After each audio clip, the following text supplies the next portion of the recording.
এই এটিএম আজহারকে বাঁচানোর জন্য সেনাবাহিনীর প্রধানের সঙ্গে মিটিং করেছে এই শফিকুর রহমান এবং নায়েবে আমির আরেক আব্দুল্লাহ মোহাম্মদ তাহের, যিনি শিবিরের সভাপতি ছিলেন রক কাটা। এই আজকে যে রায়টি হলো, এই রায়টি আমি তিনটা বা চারটি জায়গায় আমি উৎসর্গ করতে চাই।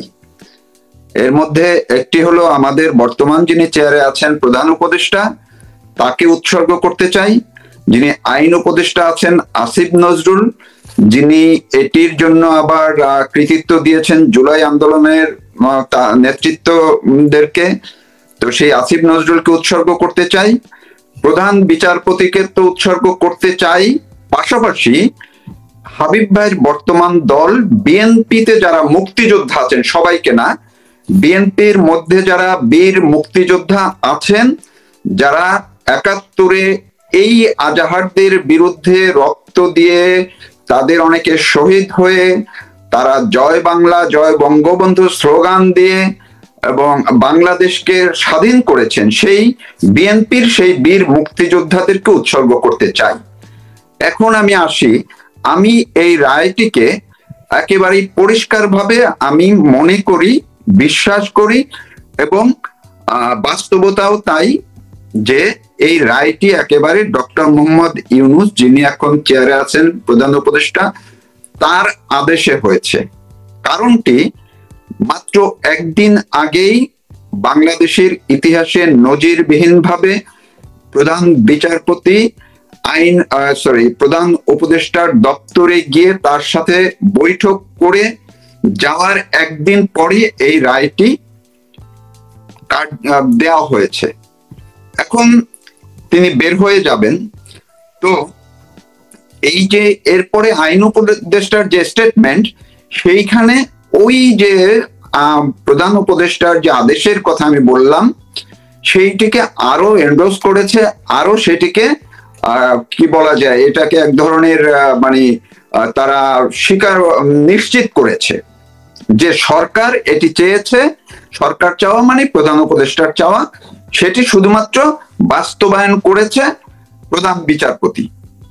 এটি একদম মানে অক্ষরে অক্ষরে এই জিনিসটি মিলে যাচ্ছে।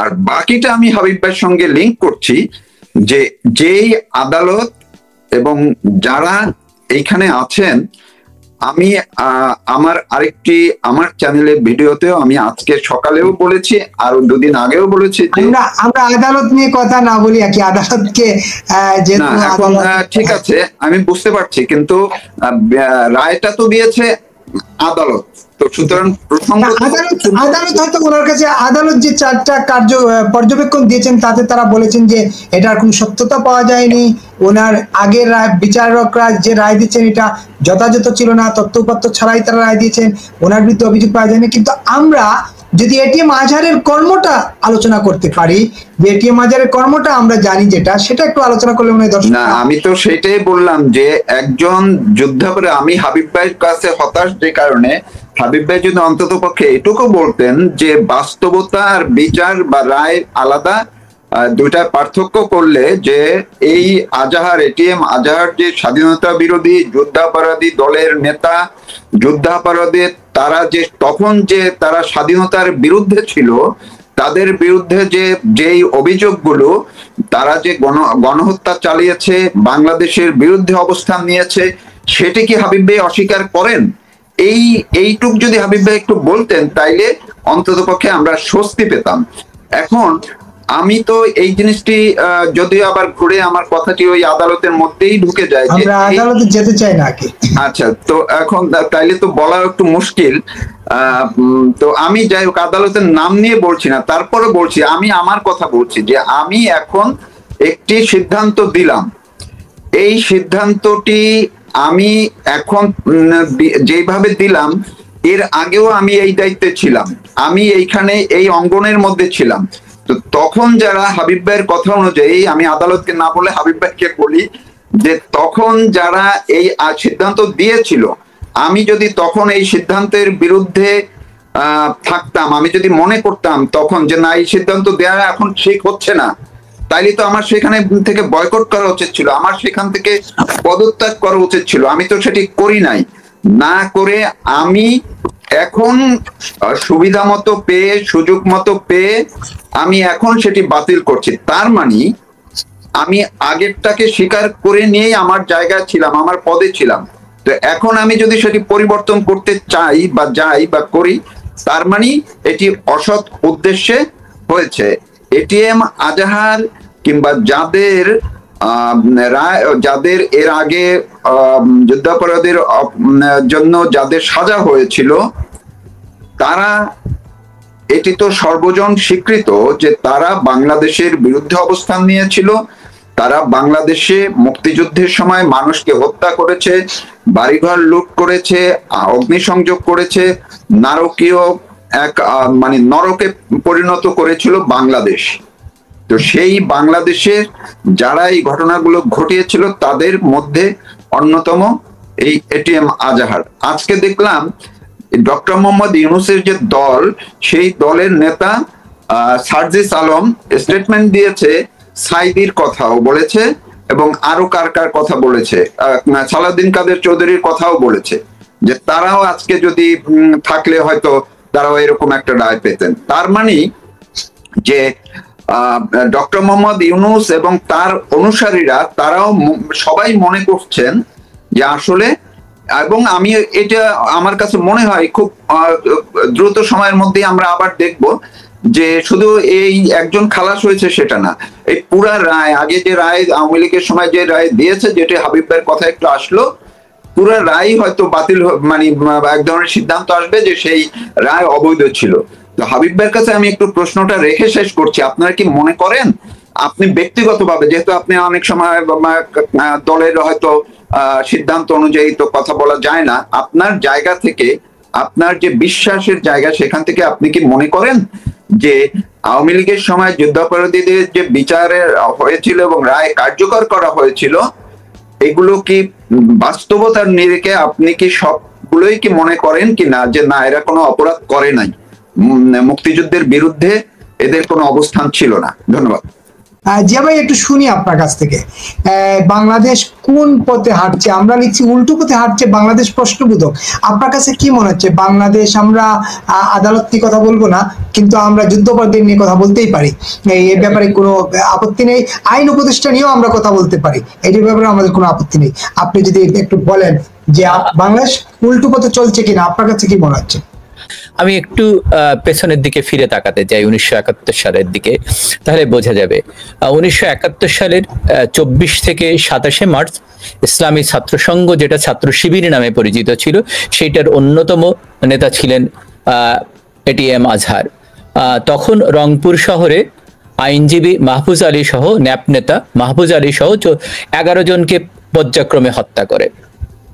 1971 সালের 2রা এপ্রিল পাকিস্তান সেনাবাহিনী নিয়ে রংপুরে শতাধিক গ্রামে আগুন দেওয়া হয় এবং লুট করা হয়। 1971 সালে 17ই এপ্রিল দুপুর 12টা থেকে বিকাল 5টার মধ্যে এটিএম আজহার তার আলবদর বাহিনী নিয়ে 2200 গ্রামবাসীকে একদিনে হত্যা করে। 1971 সালের 30শে এপ্রিল আলবদর কমান্ডার আজহার কারমাইকেল কলেজ চত্বরে শিক্ষক সহ একজন শিক্ষক হত্যা করে এবং একজন শিক্ষকের স্ত্রীকে ধর্ষণ করে। 1971 সালের 25শে মার্চ থেকে 16ই ডিসেম্বর পর্যন্ত হাজার হাজার নারী পুরুষকে হত্যা করা এই আজহারের নেতৃত্বে। আমার কাছে আমার প্রশ্ন জাগে, যারা স্লোগান দেয় স্বাধীনতার ঘোষক জিয়া, লাও লাও লাও সালাম, তাদের মুখে এখন এই ধরনের কথা কেন?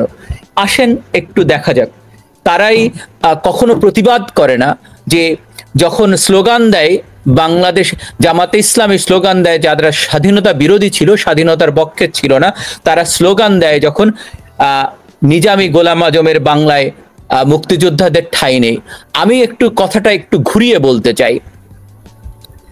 আমি বলি এভাবে, গোলাম আজম এবং নিজামী বাংলাদেশের স্বাধীনতা চায় নাই, চেয়েছিল বঙ্গবন্ধু এবং জাতীয় চার নেতা এবং যারা সেক্টর কমান্ডার ছিল। তো কথাটা একটু ঘুরিয়ে বললে এভাবে দাঁড়ায় যে বঙ্গবন্ধুর বাংলায়, ভাসানীর বাংলায়, তাজউদ্দিনের বাংলায়, কামরুজ্জামানের বাংলায়, সৈয়দ নজরুল ইসলামের বাংলায়, ওসমানীর বাংলায়, জিয়াউর রহমান মুক্তিযোদ্ধা জিয়াউর রহমানের বাংলায়, সিআর দত্তের বাংলায়, মীর শওকত আলীর বাংলায়, বাশারের বাংলায়, নুরুজ্জামানের বাংলায়, আবু উসমানের বাংলায়, আতাউল হকের বাংলায়, মেজর জলিলের বাংলায় রাজাকার আলবদরের ঠাঁই নেই, গোলাম আজম এবং তার দোসরদের ঠাঁই নেই।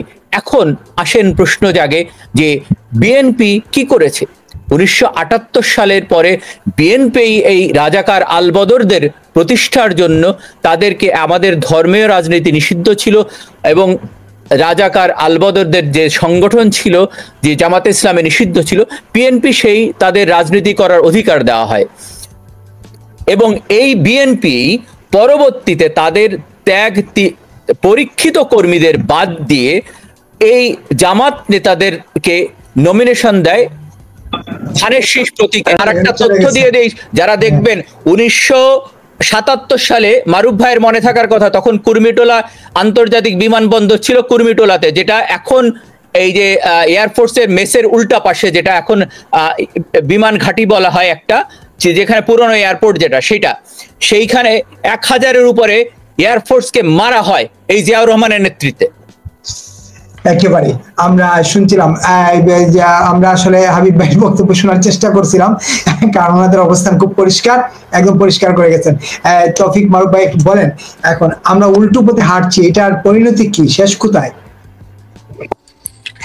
শেষ বলতে আমার কাছে যেটা মনে হয়, আমরা যতই যা বলি, অর্থাৎ অন্ধকার যখন আসে সেটির তো শেষ একটি আছেই।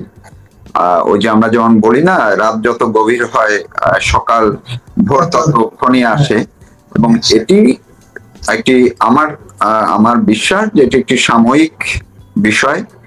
এবং বাংলাদেশের মানুষ এখন যেইভাবে তারা 5ই আগস্টের পরে প্রথম কিছুদিন একটা ঘোরের মধ্যে ছিলেন অনেকে, তারা এখন নিজেরাই ঘুরে দাঁড়াচ্ছেন এবং তারা মুক্তিযুদ্ধের জায়গায় সরব হচ্ছেন, সোচ্চার হচ্ছেন।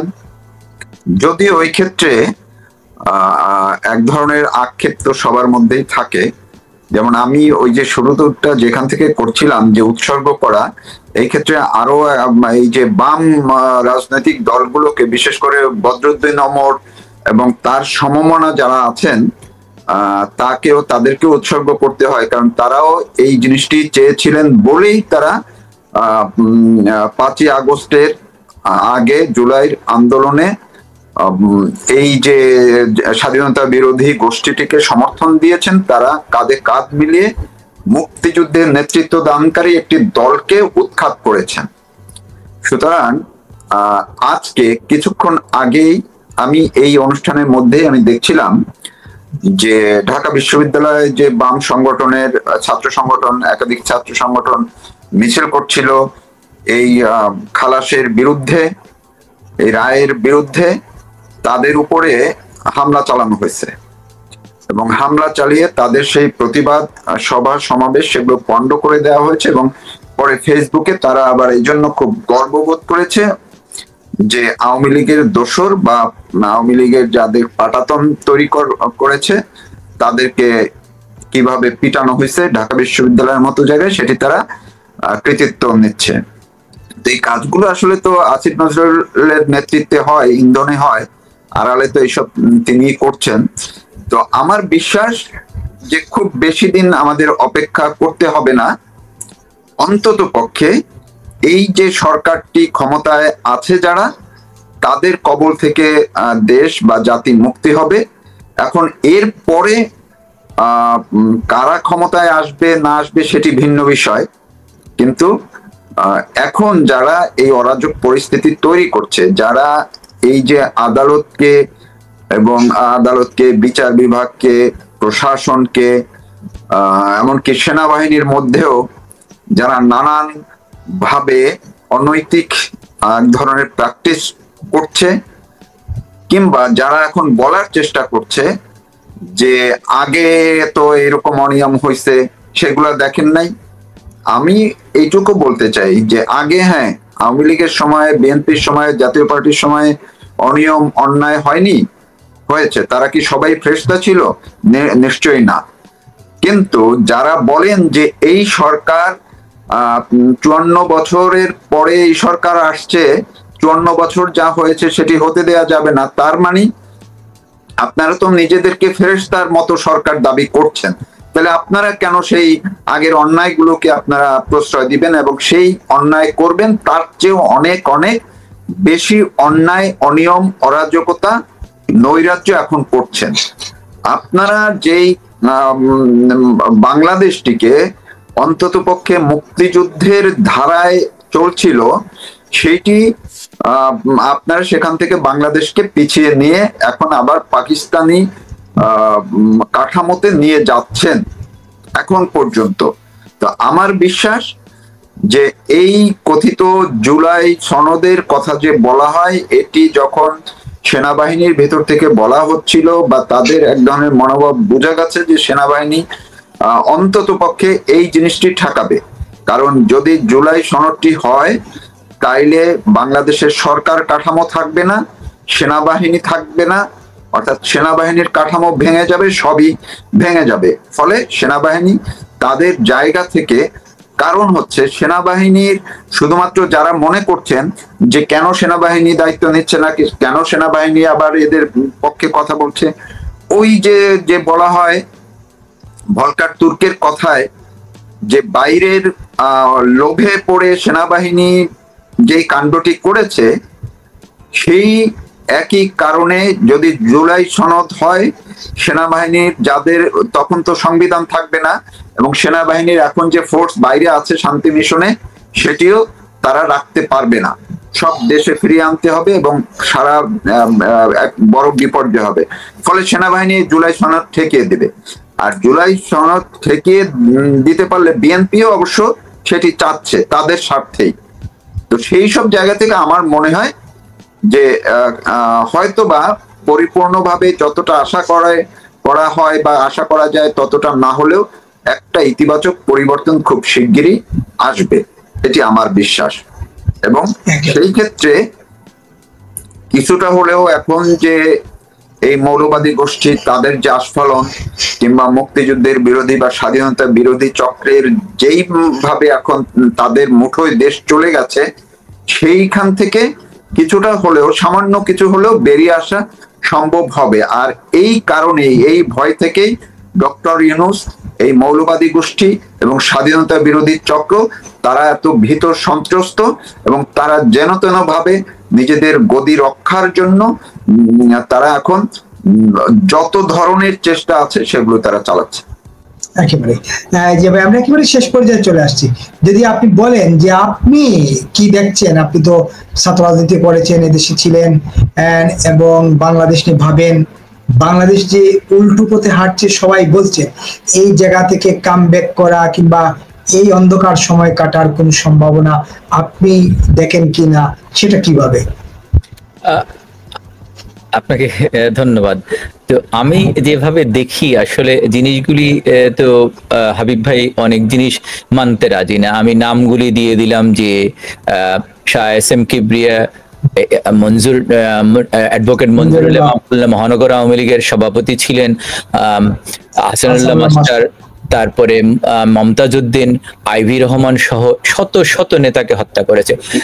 বাংলাদেশের এই 90-এর পরবর্তীতে 96-এ যখন আওয়ামী লীগ ক্ষমতায় আসে, আওয়ামী লীগ 5 বছরের পরে আওয়ামী লীগ ইলেকশনে হেরে গেছে। আওয়ামী লীগই একমাত্র দল যারা শান্তিপূর্ণভাবে ক্ষমতা হস্তান্তর করছে।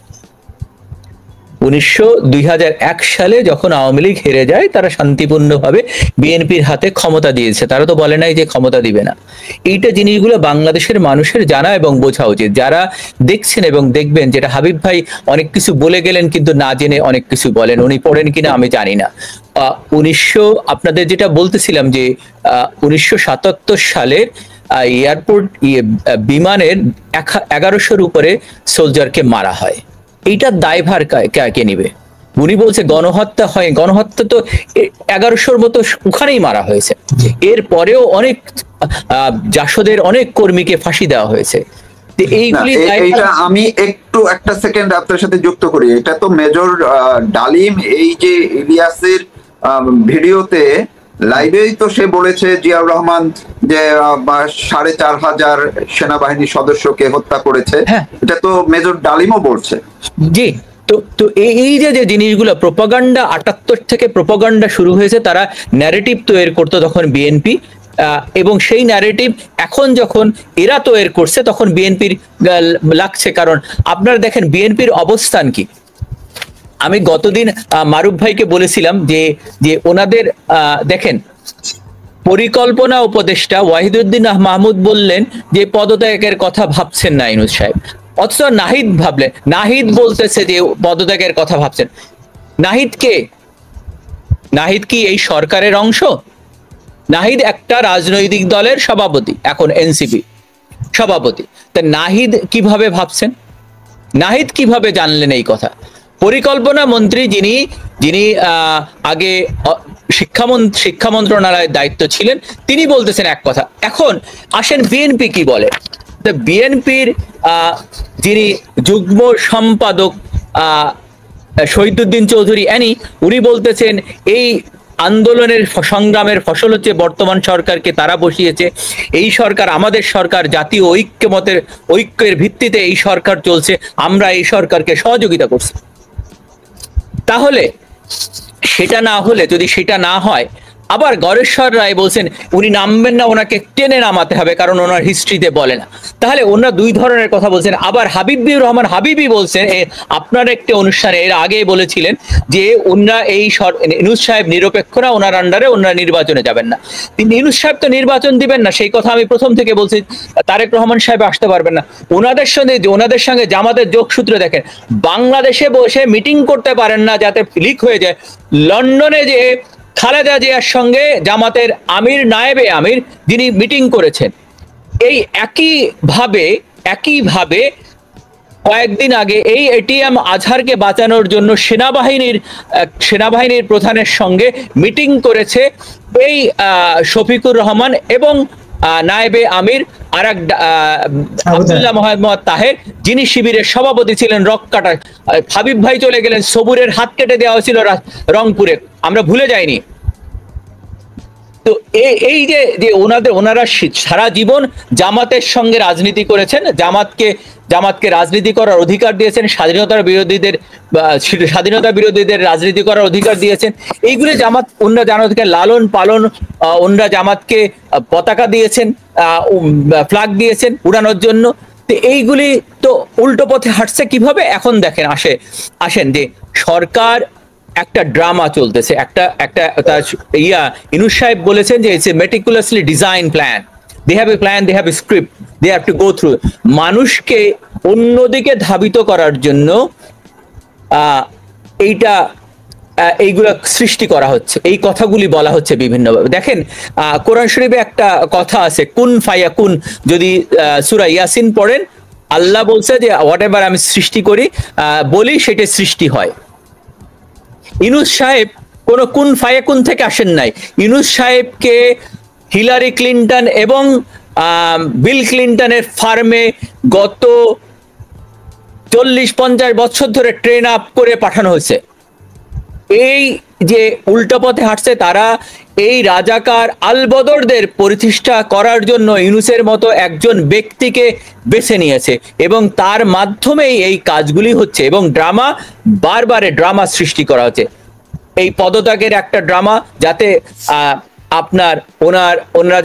উনি যাতে বলতে পারেন পরবর্তীতে, তোমরা তো আমাকে চেয়েছো, আমি তো পদত্যাগ করতে, আমি তো আসতে চাইনি, বা আমাকে কেন, আমি তো পদত্যাগ করতে চেয়েছিলাম, আমাকে যেতে দেওয়া হয়নি। ওনার সবসময় দরকার। আর দেখেন যে দেশ কি পেল এই যে 8-9 মাসে, দেশ কি পেয়েছে? দেশে কি কোনো ইনভেস্টমেন্ট বেড়েছে? বাড়েনি। আপনার যে এফবিসিআইসির চেয়ারম্যান প্রেসিডেন্ট, উনি বলেছেন যে বিনিয়োগ আসতে চায় না, কারণ হচ্ছে যে কোনো স্থিতিশীল গভর্নমেন্ট দেখতে চায়, কোনো নির্বাচিত সরকার দেখতে চায়, সেজন্য আসতে চায়, আসে না। তো এখন এর বাইরে ইউনূস সাহেব পার্সোনালি কি পেয়েছেন সেটা আপনাদের জানা দরকার, সেটা জনগণের জানা দরকার, যে এই ড্রামার পিছনে কি কি কাজগুলি হয়ে যাচ্ছে। ওনার সমস্ত মামলা প্রত্যাহার করে নেওয়া হলো রাতের আধারে, 660 কোটি টাকা ওনার মাফ করে দেওয়া হলো 2 নাম্বার। 3 নাম্বার, আগামী 5 বছরে উনি কোনো কর দিবেন না, সেটাও করে দেওয়া হলো।